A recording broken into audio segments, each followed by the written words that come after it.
Hello students, our next point is change in internal energy of system.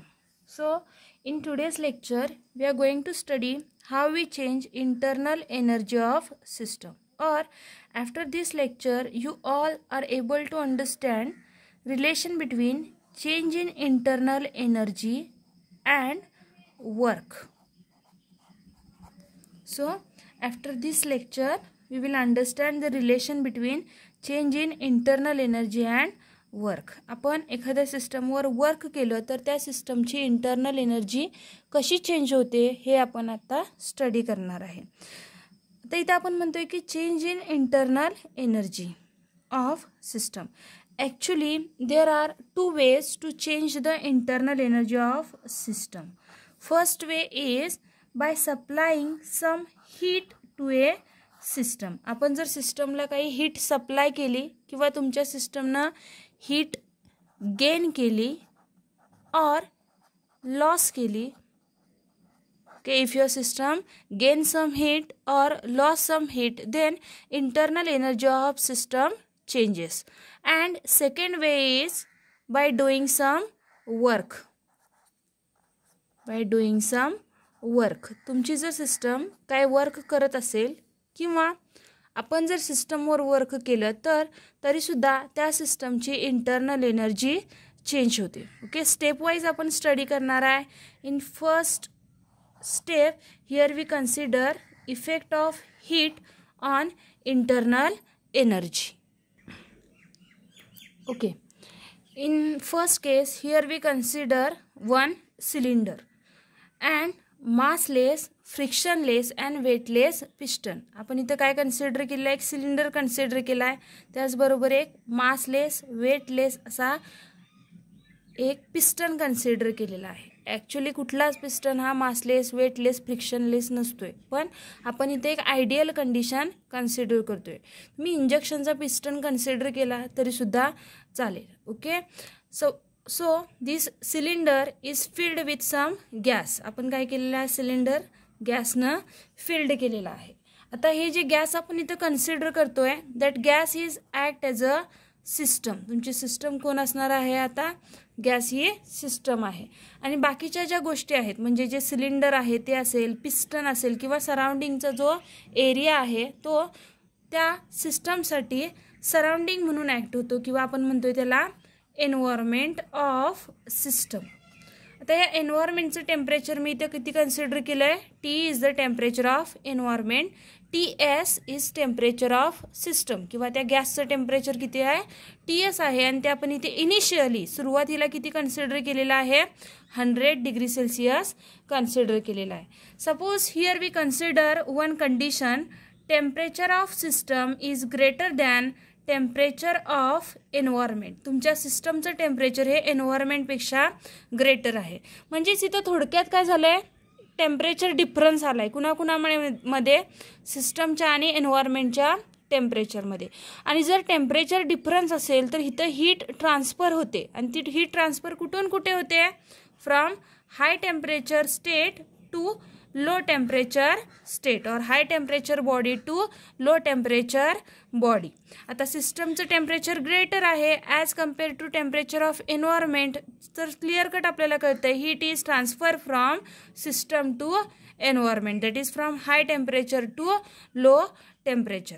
म्हणजे या कंडिशनमध्ये तुमची जी सिस्टम आहे ती सिस्टम हीट काहीतरी अमाऊंट ऑफ हीट काय करते? सराउंडिंगला देते, म्हणजेच ती हीट लॉस करणार आहे. आणि जर असं होत असेल, जर तुमची सिस्टम हीट लॉस करत असेल तर त्या सिस्टमची इंटरनल एनर्जी जी आहे that internal energy becomes changes and there is decrease in internal energy. या केसमध्ये जर सिस्टम हीट लॉस करत असेल तर त्या सिस्टमची इंटरनल एनर्जी डिक्रीज होते. लास्ट लेक्चरमध्ये बाय मिस्टेक मी थोडंसं उलटं सांगितलेलं होतं. ओके, पण ज्या वेळेला सिस्टम हीट लॉस करते त्यावेळेला त्या सिस्टमची इंटरनल एनर्जी काय होते? डिक्रीज होते. म्हणजे ती ते चेंज झालेले आहे. ओके, बघा अदर साईडला आपण सेम फिगर कन्सिडर केलेलं आहे. सिलेंडर आहे, गॅस आपण कन्सिडर केला आहे, पिस्टन कन्सिडर केला आहे.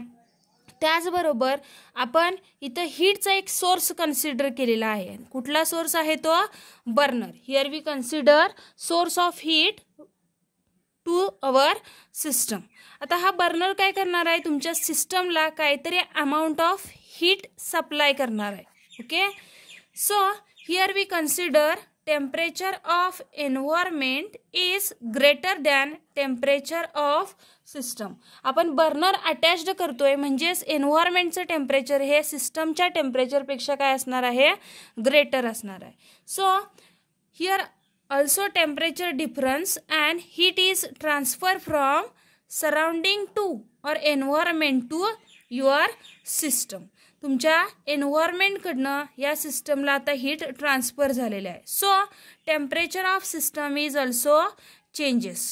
Initially temperature was 100 degrees Celsius. If we supply heat, then temperature will increases and temperature becomes 200 degree Celsius. Now temperature of system is 200 degree Celsius. म्हणजे ज्यावेळी तुम्ही अशी कंडिशन कन्सिडर करता त्यावेळेला तुमची सिस्टम काय करते? हीट गेन करते.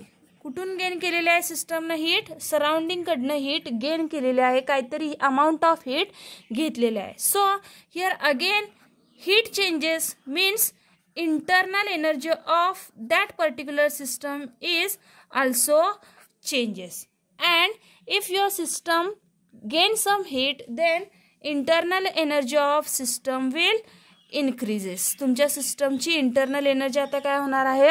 वाढणार आहे, कारण सिस्टम हीट काय करते? इथं गेन करते. Okay, so here we consider two cases. In first case we consider temperature of system is greater than temperature of environment. त्यामुळे सिस्टम हीट काय करते? लॉस करते आणि त्याचा इफेक्ट इंटरनल एनर्जीवर होऊन त्या सिस्टमची इंटरनल एनर्जी सुद्धा काय होते? डिक्रीज होते. In second case we consider system absorbs some heat from surrounding, so internal energy of system becomes increases. Okay, second way to change the internal energy is by doing some work. In first case we consider cylinder, gas and piston. Suppose we consider some initial state of system.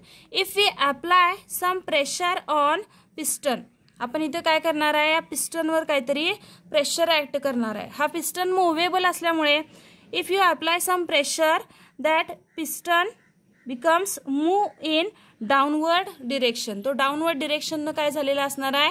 Move होणार आहे. So after some time final state of system is this. Finally तुम्हाला तो piston कुठे दिसणार आहे? या पॉइंटला दिसणार आहे, जर तुम्ही एक्सटर्नली त्या पिस्टनवर काही प्रेशर अप्लाय केला तर. So here we compressed our system. आपण या सिस्टमला काय केलेलं आहे? इथं कॉम्प्रेस्ड केलेलं आहे. कॉम्प्रेस्ड करणे म्हणजे काय? त्याचा व्हॉल्यूम जो आहे तो काय झालेला आहे? डिक्रीज झालेला आहे, कमी झालेला आहे as compare to its initial volume. म्हणजे आपण इथं गॅस जो आहे तो काय केलेला आहे? कॉम्प्रेस्ड केलेला आहे. So if we compressed gas then what happen? The molecules, जे गॅस मॉलिक्युल्स आपण इथं कन्सिडर केले होते, that gas molecules loss their momentum. ते gas molecule increase momentum of gas molecule becomes increases. as momentum increase झाली तर gas मॉलिक्यूलची, तर त्यांची जी कायनेटिक एनर्जी आहे that kinetic energy is also increases. and also vibration जे आहे गॅस मॉलिक्यूल मधलं ते सुद्धा ते क्लोज आल्यामुळे इन्क्रीज झालेलं असते. Okay, and also intermolecular force between two molecules in that system. म्हणजे थोडक्यात इथं कायनेटिक एनर्जी इन्क्रीज झाली, पोटेन्शियल एनर्जी इन्क्रीज झाली.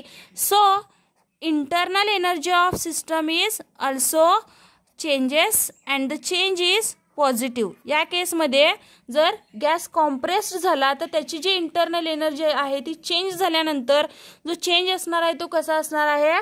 पॉझिटिव्ह असणार आहे. That means internal energy of system becomes increases. Ka? Because internal energy means what? Energy of atom or molecule, or energy associated with the random motion of molecule. As random motion, kinetic energy and potential energy increases, means internal energy of that system is also increases. In second case, we consider same condition.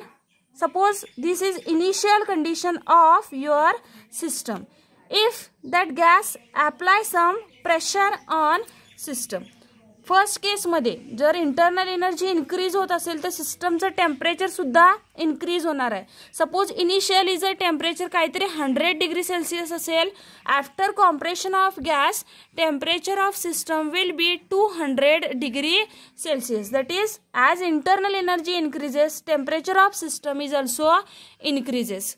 Suppose in second case we consider initial state of system, and suppose this system means gas apply some pressure on piston, so the piston is moved in upward direction, and this will become final state of your system. First case मध्ये gas काय झाला? compressed झाला. In second case, if gas apply some pressure on on piston, then gas will expand. म्हणजे इथं जो volume आहे initially एवढा volume होता, आफ्टर एक्सपान्शन तो व्हॉल्यूम इथं काय झालेला आहे? वाढलेला आहे. If volume of gas increases, then that affect on kinetic energy as well as potential energy of system, and at the result internal energy of system is also changes, and change is negative. Here internal energy of system will becomes decreases. Why? Because of expansion, intermolecular force between two molecules will be decreases, and also molecules lost their momentum. That's why internal energy of molecule becomes decreases. As a result, temperature of that particular system is also decreases. Here temperature is also increases. Means initially if we consider temperature is 100 degree Celsius, after expansion of gas temperature will becomes 50 degree Celsius. That is, there will be decrease in temperature of system. So in this way, if we apply pressure means we do some work on system. आपण इथे system वर काहीतरी work केलेला आहे. and in second case gas apply some pressure on piston means who do work? इथं work कोणी केलेला आहे? तर तुमच्या गॅसनं किंवा तुमच्या सिस्टमनं काहीतरी वर्क केलेलं आहे. म्हणजे जर तुम्ही जो वर्क आपण इथे कन्सिडर करतोय externally system वर apply होत असेल, then internal energy increases. If gas or system do some work, then internal energy of system becomes decreases. So there are two ways to change internal energy of system. First way is by supplying some heat or by absorbing some heat from system, and second way is by doing some work on system, or if system do some work on a piston. So in this way we change, or we can change internal energy of system.